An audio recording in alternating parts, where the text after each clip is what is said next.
माधव विश्राम कर रहे हैं, जगाना उचित नहीं होगा।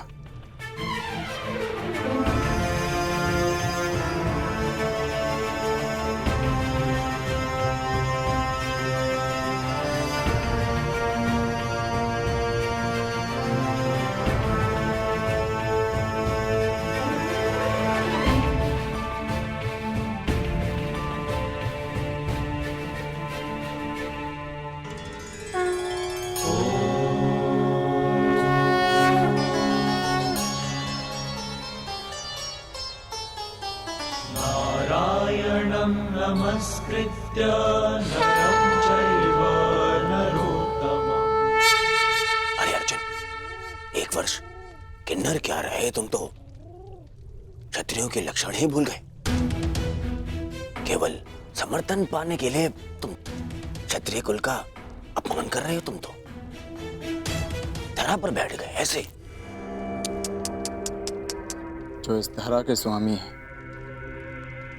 उनके समक्ष ब्राह्मण क्या और क्षत्रिय क्या।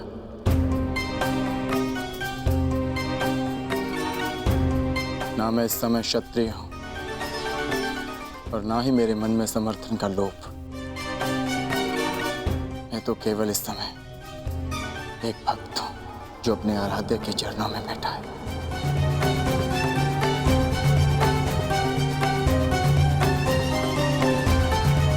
बैठो बैठो।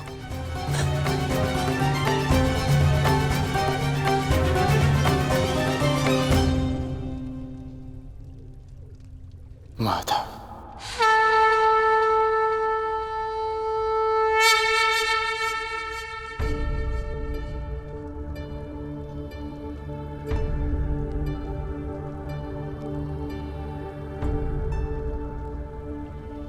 कब आए पार्थ?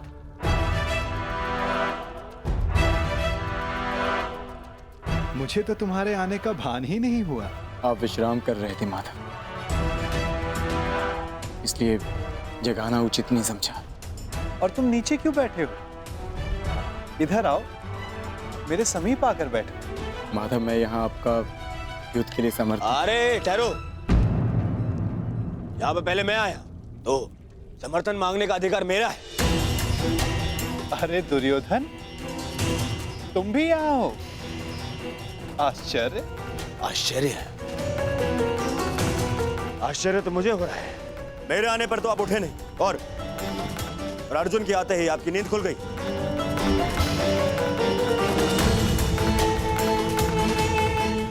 वासुदेव,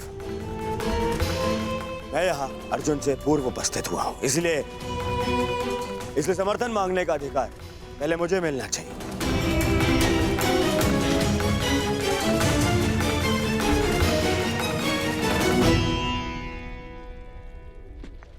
ये तुम्हारा मत है दुर्योधन, परंतु पहले मैंने अर्जुन को देखा, इसलिए मांग रखने का अवसर पहले अर्जुन को ही मिलना चाहिए। यही धर्म है। परंतु नियम यह था वासुदेव कि जो द्वारका पहले पहुंचेगा, आपका समर्थन उसी को मिलेगा। और मैं अर्जुन से पहले यहां उपस्थित हुआ हूं।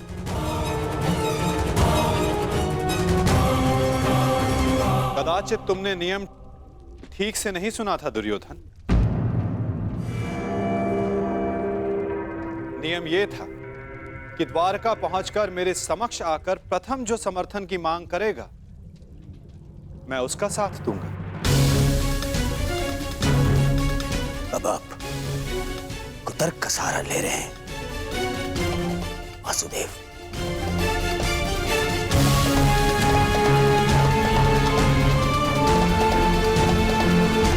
जानता था मैं कि आप पक्षपात अवश्य करेंगे।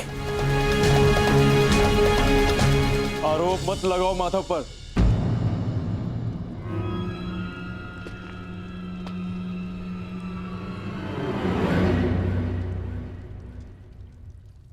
दुर्योधन सत्य कह रहा है माधव। मुझसे पूर्व ये यहां उपस्थित था। परंतु आपके पीछे बैठने के कारण आप इसे देख नहीं पाए। इसलिए समर्थन का पहला अवसर दुर्योधन को ही मिलना चाहिए।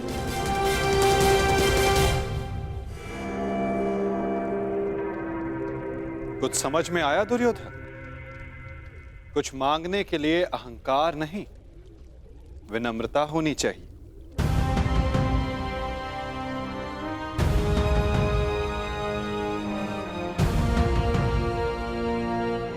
कहो, क्या चाहिए?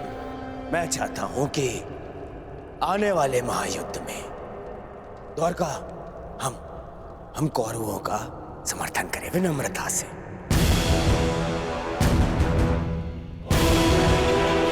अपनी मांग पर अडिग हो? हाँ, अडिग हूं। मेरी यही मांग है। मैं चाहता हूं कि महायुद्ध में द्वारका हम कौरवों का समर्थन करें। ठीक है, तथास्तु।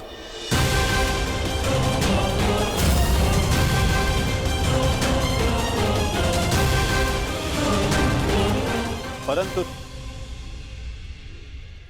तुम्हारे इस वचन ने मुझे बहुत बड़ी उलझन में डाल दिया है दुर्योधन। अब मुझे हस्तिनापुर के साथ साथ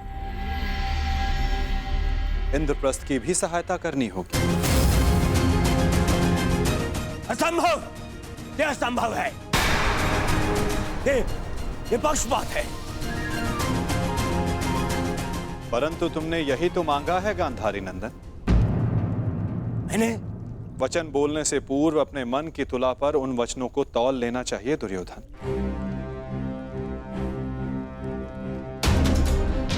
तुमने कहा कि कौरवों को द्वारका का समर्थन मिलना चाहिए। अपने द्वेष के कारण तुमने पांडवों को सदा भिन्न माना।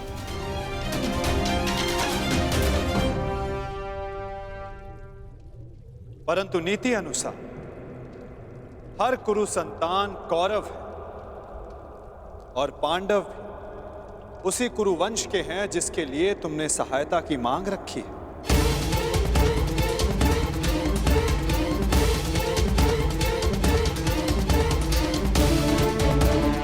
इसलिए मुझे अपना समर्थन दोनों पक्षों में बांटना होगा।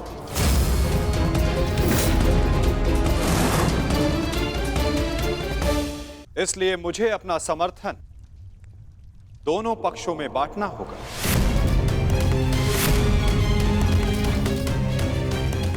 क्या करूं? पक्षपाती होना मेरे स्वभाव में जो नहीं। पक्षपात तो कर ही रहे हैं आप। हम दोनों एक दूसरे के विरुद्ध खड़े हैं, तो स्पष्ट कीजिए हम दोनों को एक साथ कैसे समर्थन देंगे आप?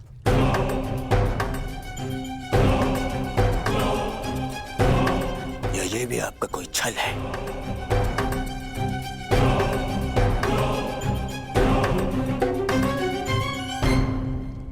विभाजन से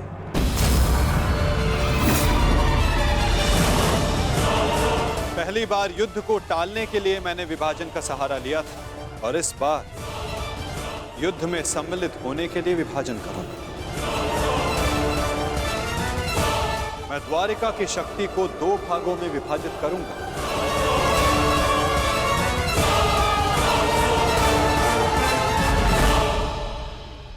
एक ओर होगी मेरी शक्तिशाली नारायणी सेना जो कभी पराजित नहीं हुई,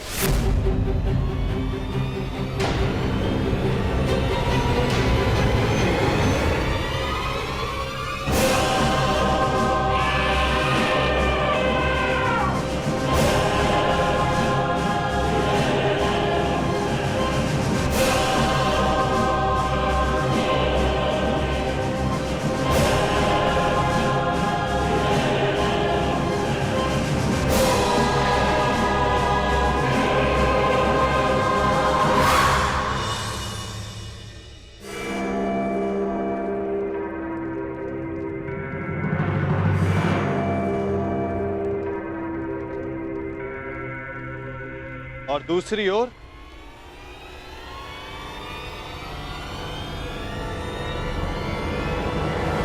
केवल मैं।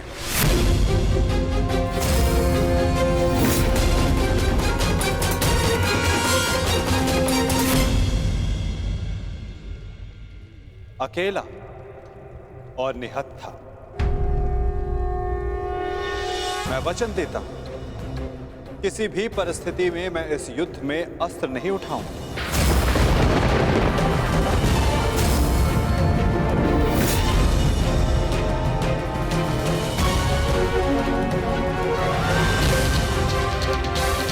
ना ही धनुष, ना गदा, ना खड़ग, ना ही सुदर्शन चक्र। मैं किसी भी अस्त्र का प्रयोग नहीं करूंगा। क्या आप युद्ध में अस्त्र नहीं उठाएंगे? हाँ दुर्योधन, सही सुना तुमने।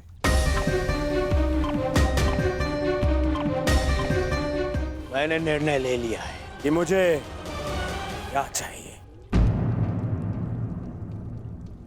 नहीं दुर्योधन, पहले तुम्हें मांगने का अवसर नहीं मिलेगा।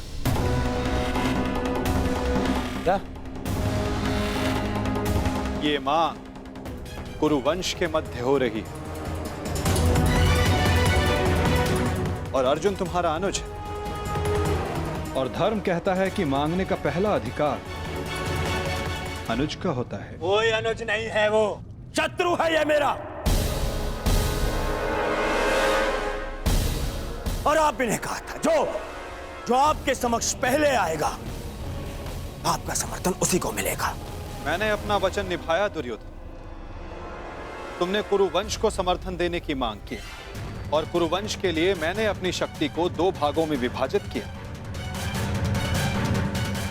अब विषय नीति का है दुर्योधन, और नीति के अनुसार प्रथम मांगने का अधिकार अर्जुन को। यदि बात नीति की है तो इस अर्जुन का यहां आना ही नीति सम्मत नहीं है। किसी राज्य का राजा नहीं है वो। राजा तो तुम भी नहीं हो युवराज दुर्योधन।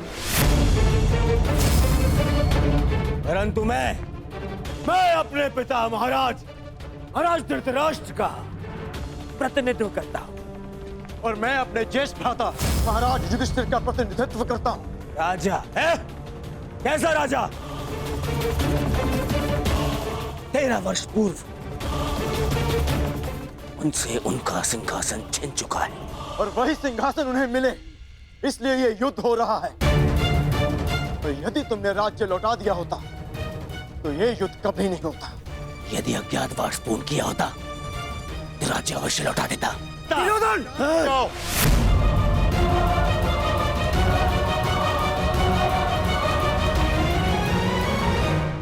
यदि अज्ञातवास पूर्ण किया होता तो राज्य अवश्य लौटा देता। दुर्योधन! शांत हो जाओ तुम दोनों। ये मत भूलो कि तुम दोनों यहां अतिथि हो और अतिथि की मर्यादा होती। अपने अतिथि के घर पर यूं झगड़ा करना तुम दोनों को शोभा नहीं देता। तो जैसा कि मैंने कहा, अर्जुन को प्रथम अवसर मिलना चाहिए। आप चाहते हैं कि अर्जुन को नारायणी सेना चुनने का अवसर मिले।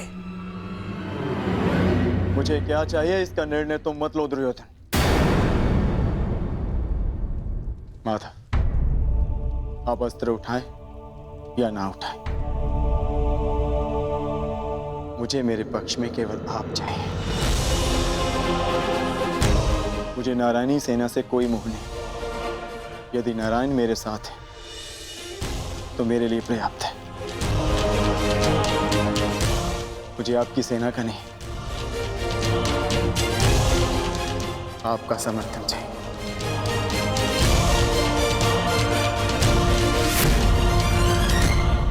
क्या आपको यह विनती स्वीकार है माधव?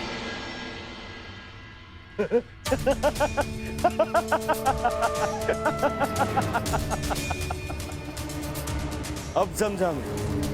यदि 12 वर्ष के वनवास ने तुम्हारा क्षत्रिय गुण ही नहीं, तुम्हारी बुद्धि भी हर लिए। मूर्ख। स्वयं मेरे गले में विजयश्री की माला पहना दी तुमने।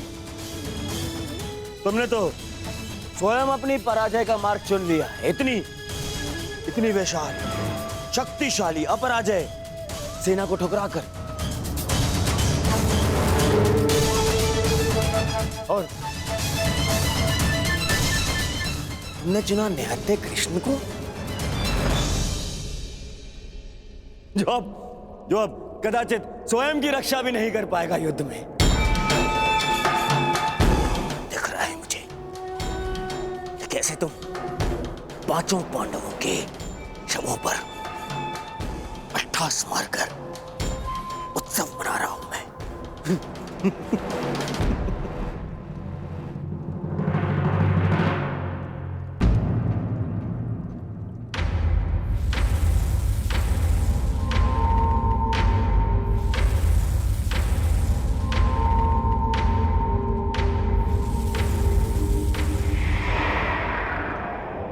कृष्ण मुस्कुरा रहा है। नहीं, कुछ तो छल है। अब समझा। नारायणी सेना मुझे दे दी, जबकि उसके स्वामी तो आप स्वयं हैं। वो अपने ही स्वामी पर प्रहार कैसे करेगी? उल्टा वो तो हमारी ही सेना को हानि पहुंचाएगी। नहीं, ये छल है ये। नहीं दुर्योधन, यदि ऐसा होता तो मैं पहले ही तुम में से किसी एक को पूर्ण समर्थन दे चुका होता। पक्षपात ना हो, इसलिए मैंने अपनी शक्ति को 2 भागों में विभाजित किया है। परंतु क्या है ना वासुदेव, मुझे संदेह है कि आपकी ये सेना मेरा आदेश नहीं मानेगी। अवश्य मानेगी।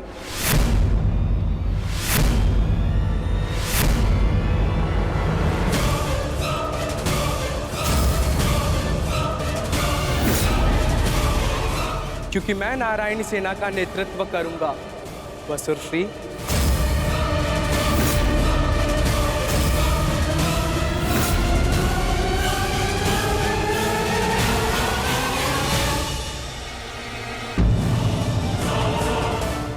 और नारायणी सेना का सेनापति बनकर निर्देश दूंगा। अब कोई छल नहीं कर पाएगा और ना ही कोई विद्रोह।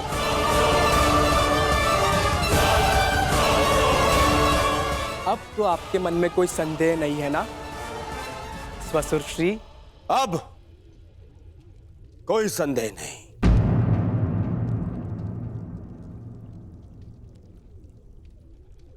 ये विभाजन मुझे स्वीकार है।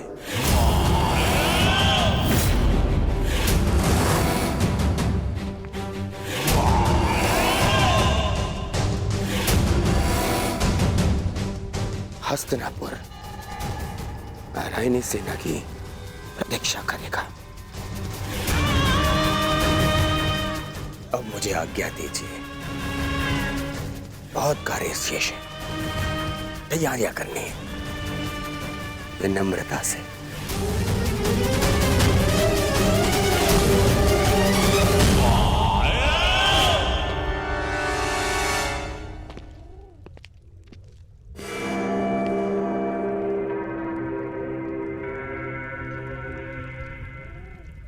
तुमने ऐसा क्यों किया पार्थ? मेरे समर्थन के लिए इतना बड़ा त्याग? मुझे ऐसा कुछ नहीं चाहिए माधव जो मुझे आपसे दूर करे। ऐसी नारायणी सेना से क्या लाभ जिसमें नारायण ही ना हो? ये धर्म युद्ध है माधव, और धर्म वहीं खड़ा होगा जहां आप होंगे। और धर्म की विजय कोई भी सेना नहीं रोक सकती। आप सदैव हमारे मार्गदर्शक रहे हैं। मुझे विश्वास है कि आप विजय का मार्ग अवश्य दिखाएंगे। मैं प्रतीक्षा करूंगा। मुझे ऐसा सुनकर अति प्रसन्नता हुई अर्जुन। लंबी यात्रा से आए, बहुत थक गए हो,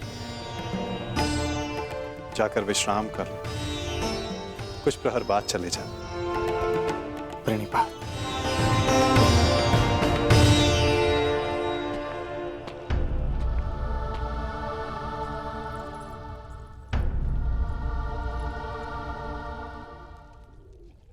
मुझे क्षमा कर दीजिए पिताश्री, मैंने आपको पक्षपाती समझा, मुझसे बहुत बड़ी भूल हो गई। ठीक कहा था आपने, आप लोगों को नहीं चुनते, लोग आपको चुनते हैं।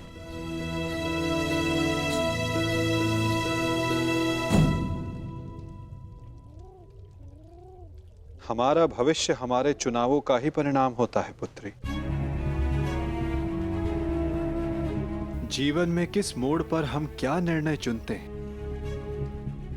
उससे सिद्ध होता है कि हमें हमारा लक्ष्य मिलेगा या नहीं। परंतु क्या होगा पिताश्री, मैं ऐसा क्या करूं जिससे मेरे पति और मेरे पिता सुरक्षित रहे? कर्म करो लक्ष्मण, फल की चिंता ना करो। तुम्हारे पिता और सांब को उनके कर्मों का फल मिलेगा और अर्जुन को अपने कर्मों का।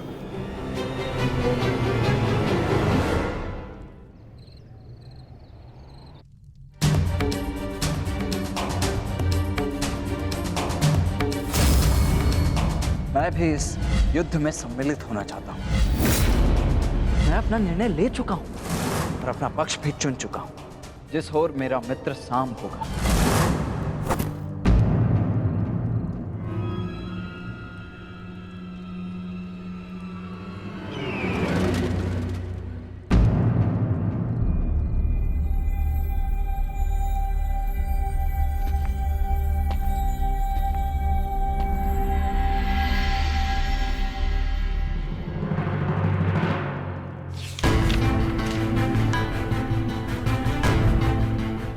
अंगराज, युवराज दुर्योधन द्वारका से हस्तिनापुर लौट रहे हैं और सूचना ये है कि नारायणी सेना दुर्योधन के पक्ष में आ गई है और कृष्ण अर्जुन के पक्ष में है। अंगराज, तुम शीघ्र हस्तिनापुर लौटो। युद्ध हस्तिनापुर की सीमा पर है। गांधार राज शकुनी।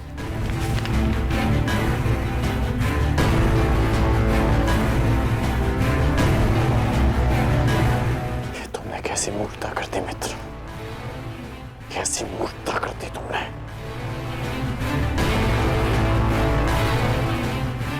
मुझे अभी द्वारका के लिए प्रस्थान करना होगा।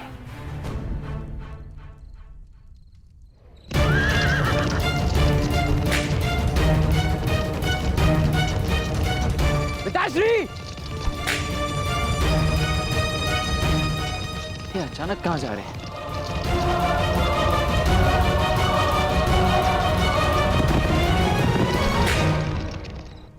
माँ,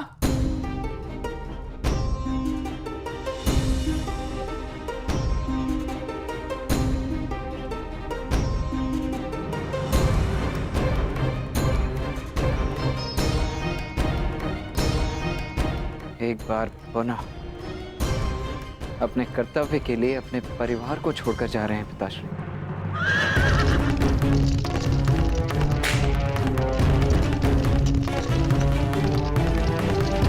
विश्वास नहीं होता, अर्जुन इतना बड़ा मूर्ख है। इतनी सरलता से मुझे नारायणी सेना दे दी। हाँ?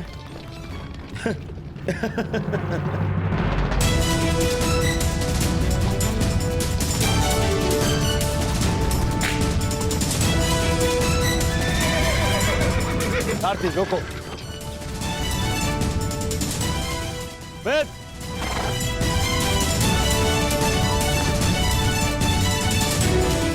अच्छा हुआ तो मुझे यही मिल गए। मैं सोच ही रहा था कि सबसे पहले ये शुभ समाचार मैं तुम्हें ही दूं। जानते हो मैंने क्या किया है? यही मैं जानना चाहता हूं कि यह तुमने क्यों किया है। प्रतीत होता है कि तुम्हें सूचना पहले ही मिल गई है, परंतु तुम दुखी क्यों? तुम्हें तो प्रसन्न होना चाहिए। मुझे नारायणी सेना मिली। नारायण के बिना तुम्हें नारायणी सेना मिल गई है। मैंने तुमसे कहा था कि तुम्हें अर्जुन से पूर्व द्वारका पहुंचना। तुम अर्जुन से पूर्व द्वारका क्यों नहीं पहुंचे मित्र? अरे तुम्हें मिथ्या बोध हुआ है मित्र। अर्जुन से पूर्व द्वारका पहुंचा था। क्या? तो फिर ऐसा क्यों हुआ? अरे क्या हुआ मित्र? कुछ अनुचित नहीं हुआ है, सब हमारे हित में हुआ। हम दोनों को बराबर का अवसर मिला था, कृष्ण या नारायणी सेना चुनने का। उस मूर्ख ने नारायणी सेना छोड़कर कृष्ण को चुना और मैंने भी उसकी मूर्खता के लिए उसे रोका नहीं। और क्यों रोकता? हा? पहले अवसर उसे मिला, जबकि पहले मैं पहुंचा था। और तुमने वासुदेव को नहीं चुना। ये क्या किया तुमने? तुमने वासुदेव को क्यों नहीं चुना मित्र?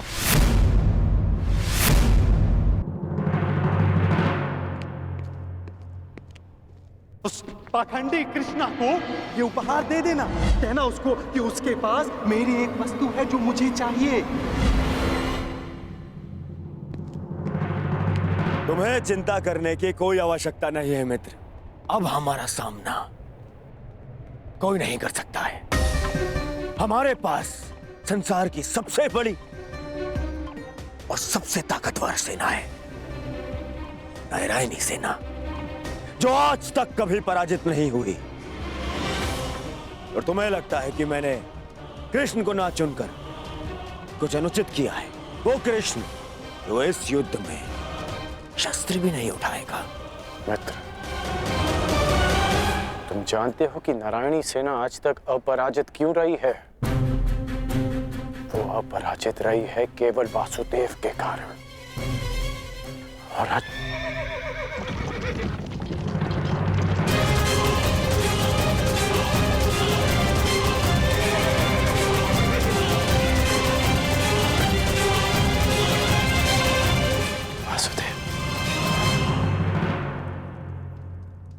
मैं नारायणी सेना का नेतृत्व करूंगा। मैं हस्तिनापुर की ओर से युद्ध में भाग लूंगा। अब ना ही कोई छल कर पाएगा और ना ही कोई विद्रोह।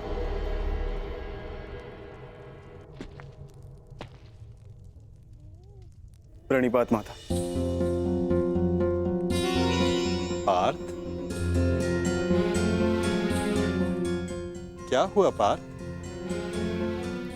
कुछ भूल गए थे? हाँ माता, मैं आपको बताना भूल गया था कि द्वारका पहुंचने में मुझे विलंब हुआ था, क्योंकि मार्ग में मेरा एक विचित्र घटना से सामना हुआ। तुम्हारे कहने का तात्पर्य यह है कि तुम्हारा सामना किसी विचित्र मनुष्य से हुआ है ना पार्थ?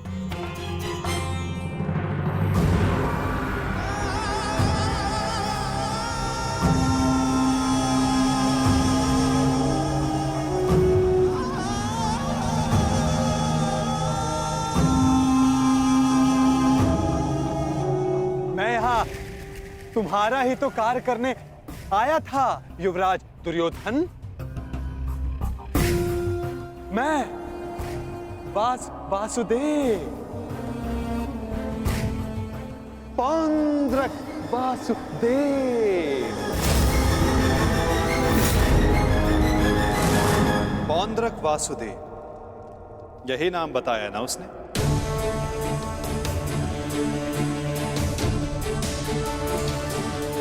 जिसने मेरी भांति वेशभूषा भी धारण कर रखी थी, है ना? हाँ, आप जानते हैं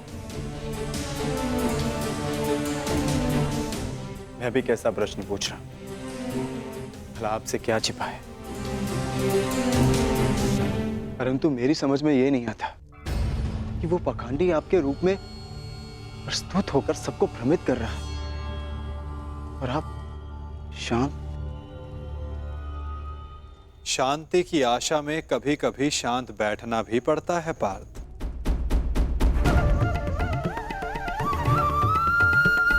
मुझे ज्ञात है कि पौंद्रक मेरे नाम का दुरुपयोग करके सबको भ्रमित कर रहा है, परंतु अवसर सबको मिलना चाहिए अपनी भूल सुधारने का।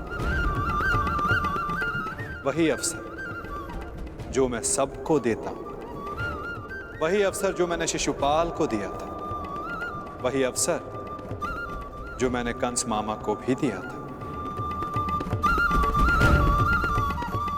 और यदि मनुष्य अपनी भूल ना सुधारे तो उचित समय आने पर उसे अपने कर्मों के फल अवश्य मिलते हैं पार्थ।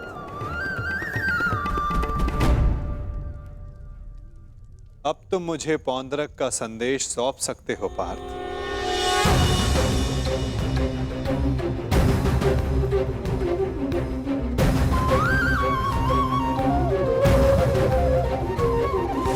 यदा यदा हि धर्मस्य ग्लानिर्भवति भारत परित्राणाय साधूनां विनाशाय च दुष्कृताम्।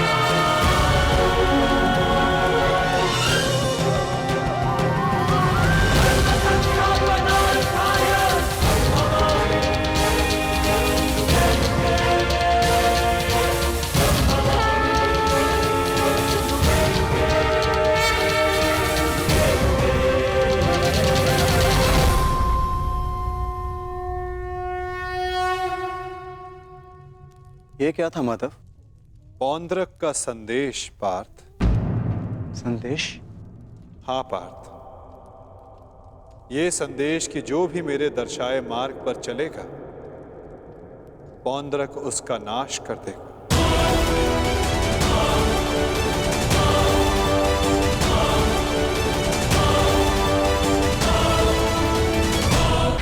ये वासुदेव नहीं है। कौन है ये मित्र? हमारे मित्र का मित्र है ये पौंद्रक, पौंद्रक वासुदेव। इन्हीं की सहायता से मैं अर्जुन से पूर्व द्वारका पहुंचा और नारायणी सेना को अपने पक्ष में कर पाया। इसका श्रेय मामा श्री की तीव्र बुद्धि को जाता है मित्र। उन्हीं ने पौंद्रक को संदेश भेजा कि वो अर्जुन के मार्ग में बाधा उत्पन्न करे। इन्होंने अर्जुन को रोका और उसी कारणवश मैं अर्जुन से पूर्व द्वारका पहुंच पाया। अर्जुन को मार्ग से भटकाने का पूरा प्रबंध कर दिया है। तो तुमने फिर से छल किया। छल? छल मैंने नहीं, उन्होंने किया। युधिष्ठिर के स्थान पर अर्जुन को भेजकर मैंने तो केवल उन्हें उत्तर दिया है। मित्र, उन्होंने जो किया उसे छोड़ो, परंतु तुम्हें अवसर मिलने पर भी तुमने वासुदेव के स्थान पर नारायणी सेना को चुना। इसे मूर्खता कहते हैं। मूर्खतापूर्ण बातें तो तुम कर रहे हो अंगराज। वासुदेव तो दुर्योधन के ही पक्ष में है। मैं हूं वास्तविक वासुदेव। पौंद्रक वासुदेव दुर्योधन के ही पक्ष में है। मुझे तुम पर दया आती है अंगराज, दया आती है तुम पर कि मुझे समक्ष पाकर भी तुम उस छलिए कृष्ण की माया में उलझे हुए हो। समझ ही नहीं आता कि ऐसी क्या माया डाली उस छलिए कृष्ण ने कि तुम सत्य देखने को प्रस्तुत ही नहीं हो। पौंद्रक, पौंद्रक वासुदेव है मेरा नाम। पूरा नाम तो लेना सीखो अंगराज। खेद है मुझे, खेद है कि तुम एक मनुष्य की पहचान करने में असमर्थ हो। तुम अपने युद्ध के लिए अपनी सेना में एक पाखंडी को चुनना चाहते हो। उस पाखंडी कृष्ण को चुनना चाहते हो तुम। अरे ऐसा क्या है उस छलिए पाखंडी कृष्ण में जो तुम सब सारे लोग उसकी ओर खींचे जा रहे हो? क्या समस्त संसार में केवल एक ही मायावी रह गया है? हाँ? बस